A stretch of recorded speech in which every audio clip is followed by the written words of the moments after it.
नमस्कार विद्यार्थियों, हिंदी की ऑनलाइन कक्षा में मैं आपकी प्रवक्ता बिंदु।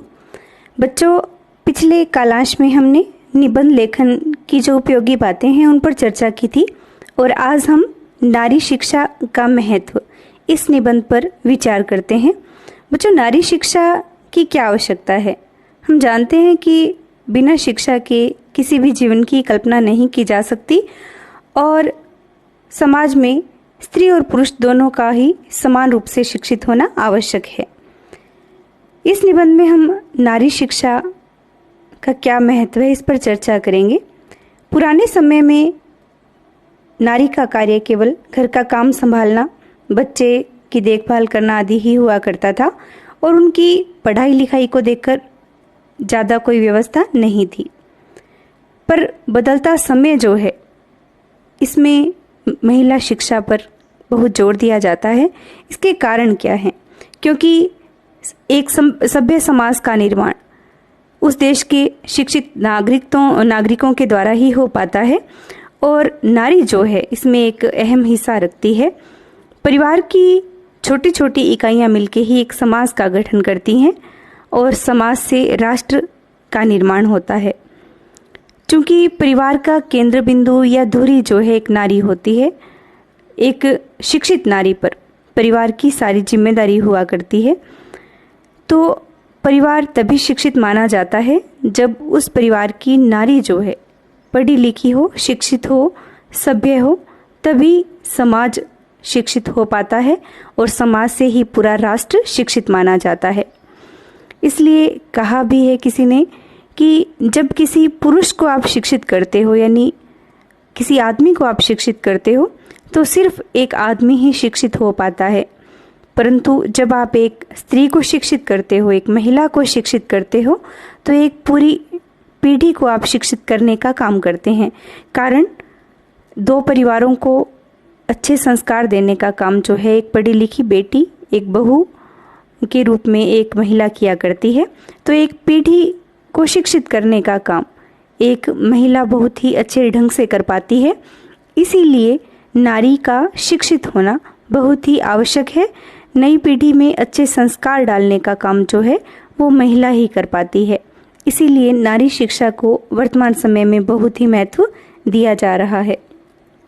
इसके कुछ और भी कारण हैं जिन पर हम बात करते हैं कि बहुत सारी योजनाएं भी बनाई जा रही हैं, क्योंकि पुराने समय में महिलाओं पर अनेक प्रकार के अत्याचार, घरेलू हिंसा, अन्याय आदि होते थे।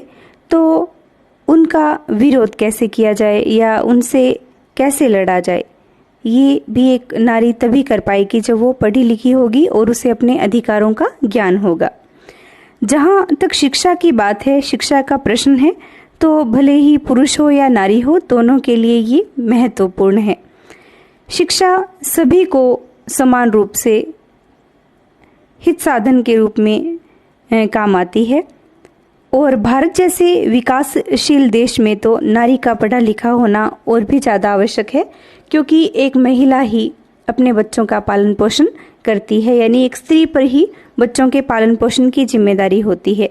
भले ही एक दाई माँ के रूप में हो या स्वयं अपनी माँ के रूप में, तो एक महिला ही बच्चों का पालन पोषण करती है, इसलिए उसका पढ़ा लिखा होना आवश्यक है।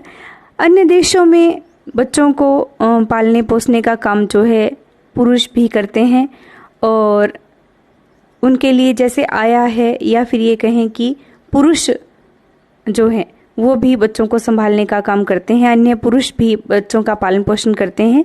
पर हमारे समाज में, भारतीय समाज में, एक महिला, एक माता ही अपने बच्चों का पालन पोषण करती है। इसलिए उसका पढ़ा लिखा शिक्षित होना बहुत आवश्यक है, क्योंकि बच्चे जो हैं अपना अधिकांश समय अपनी माता के संपर्क में ही बिताते हैं और शिक्षित माता जो है वो अपने बच्चों के कोमल मन मस्तिष्क में वो सारे अच्छे संस्कार भरती है, जिससे बच्चा आगे अपने समाज और देश के उत्थान के लिए बहुत ही अच्छे ढंग से कार्य कर सकता है। कारण एक माता के द्वारा इतने अच्छे संस्कार उसमें भरे जा सकते हैं। हम उदाहरण लेते हैं जीजाबाई का। शिवाजी की जो माँ थे, उन्होंने इतने अच्छे संस्कार उनमें डाले कि एक परम राष्ट्रभक्त के रूप में आज भी हम शिवाजी को याद करते हैं। ये तभी हो पाता है जब एक माता पढ़ी लिखी होती है। ऐसे ही आधुनिक समय में हम देखते हैं कि माताएं जो हैं वो शिक्षा के साथ साथ अन्य क्षेत्रों में भी बच्चों को उन उपलब्धियों तक लेकर जा रही हैं जो कि एक पुरुष के लिए भी संभव नहीं है। ये तभी संभव है जब एक माँ पढ़ी लिखी होगी, तो वो अपने बच्चों को बहुत ही अच्छा वातावरण दे पाती है।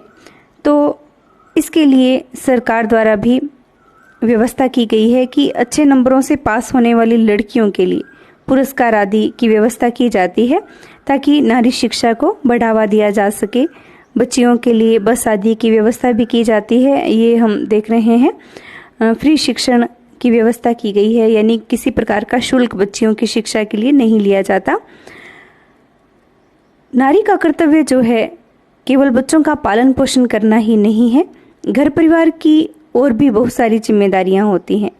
जब एक औरत पढ़ी लिखी होती है, शिक्षित होती है, तो वह अपने परिवार की जो आय है, यानी जो इनकम है, आमदनी है, उसके अनुसार, अपनी परिस्थिति के अनुसार, परिवार के लोगों की जो आवश्यकताएं हैं उनके अनुसार ही वो परिवार में खर्चा करती है और अच्छे तरीके से घर को व्यवस्थित ढंग से वो चला पाती है।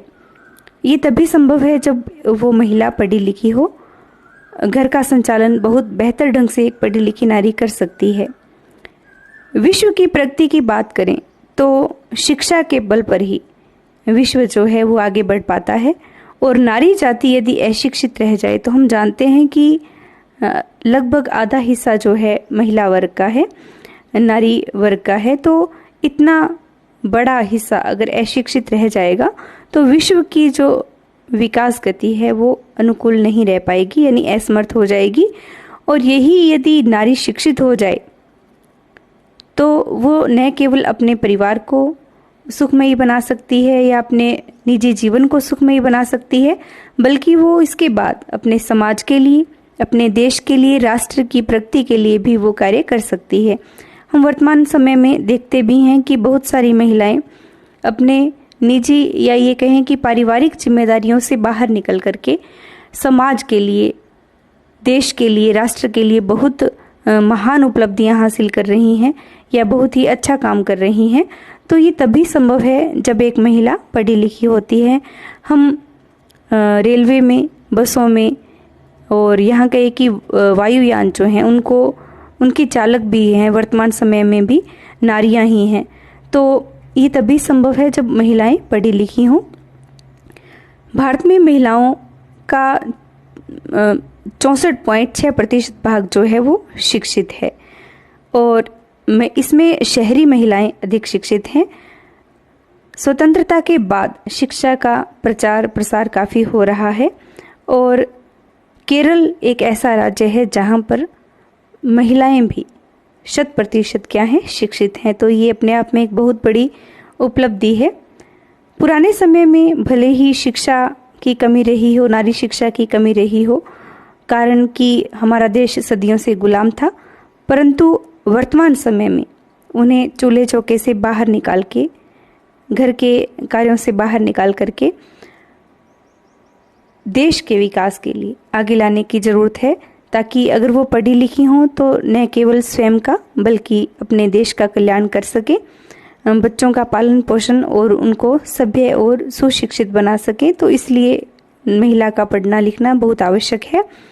भारतीय समाज में शिक्षित माता का स्थान जो है वो गुरु से भी बढ़कर माना गया है और महिलाओं के लिए कहा जाता है कि यत्र नार्यस्तु पूज्यन्ते रमन्ते तत्र देवता, यानी जहाँ नारियों को पूजा जाता है, यानी नारी का जहाँ सम्मान होता है तो वहाँ देवताओं का वास माना जाता है।